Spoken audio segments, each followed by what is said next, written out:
dalam tahun ini kami mengadakan bubur kanji setiap tahun.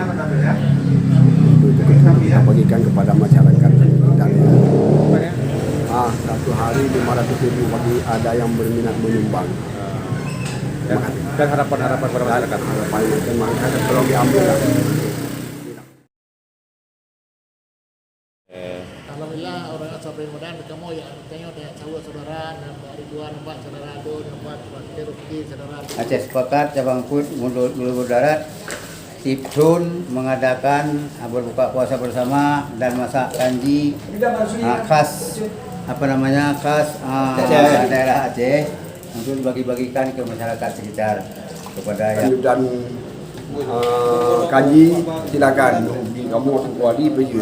Atau yang kita kampung. Apa pakai di motor di depot.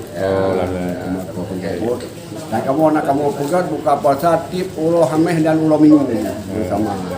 Akan besar.